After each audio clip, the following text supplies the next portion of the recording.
Hi.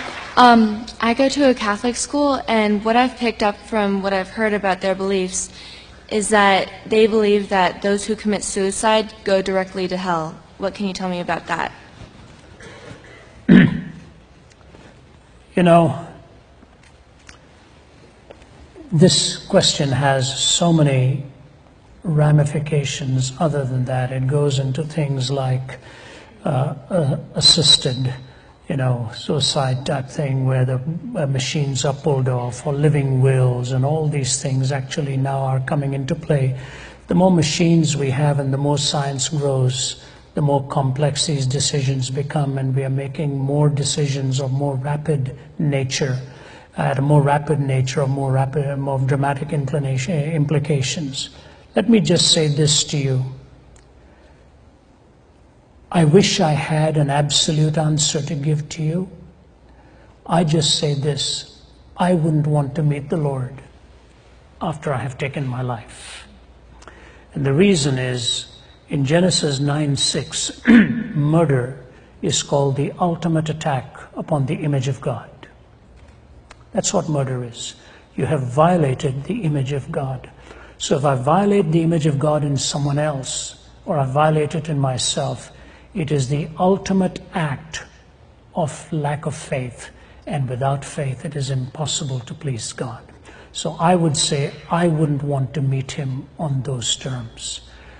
I will also say this, that I cannot stand as a judge and tell the parent of an 18 or a 19-year-old where life has been wasted like that, that's the end and that person is hellbound. That's not my prerogative in life. I would have to leave God as that judge and leave God to work for the peace of a family that has had to live through it. I would never want, I tried that once, and it took me years to even talk about it. I never talked about it to my parents afterwards. My wife spoke to my mother and my father and said, it is so embarrassing to Ravi to even discuss it. It's easier for me to discuss it from a platform than it is to talk one-on-one across a table. The fact that I tried to take my life is a devastating thought to me. The only consolation I have is that I didn't know Christ at that time.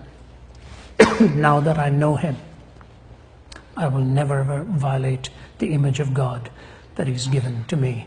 And I just pray that in pain or in struggle or whatever, in Romans 14, it tells you about eating food, about one day being more sacred to one than another. It gives you all of these things. And it tells you this: whatsoever is not of faith is sin. What it really means is, if you violate a conviction that God has placed in your heart clearly, it's a sinful thing to do. So I would say what Francis Schaeffer says about the sovereignty of God and the responsibility of man. If you're ignoring the sovereignty, he says, that's what I will preach to you at that time. If you're ignoring responsibility, that's what I would preach to you at this time. If anybody is toying with the idea of taking their life, that's what I would say to them. Don't even think about it. It's the most sacred gift that God has given to you. Don't use your freedom to violate your freedom. The eternal destinies are in the hands of God. But the moment is for us to choose and select. Let us not violate what God has given to us as a sacred gift. It is a privilege that is entrusted. Trust him through the wildest twists and turns.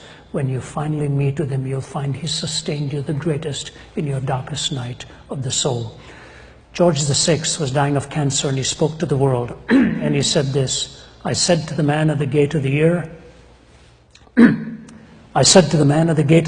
give me a light that I may walk safely into the unknown. And he said to me, go out into the darkness and put your hand into the hand of God. It shall be to you better than the light and safer than the known. Life is too precious. Don't squander it.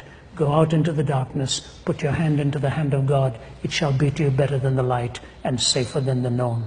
The greatest triumphs are those who have survived the greatest darkness. In love's service, the wounded soldiers will serve best. So don't think of hurting your life. He will carry you through. That's what I would tell the young person. Eternity is in his hands, and I wouldn't want to risk it on that kind of ambiguity. Okay? God bless you.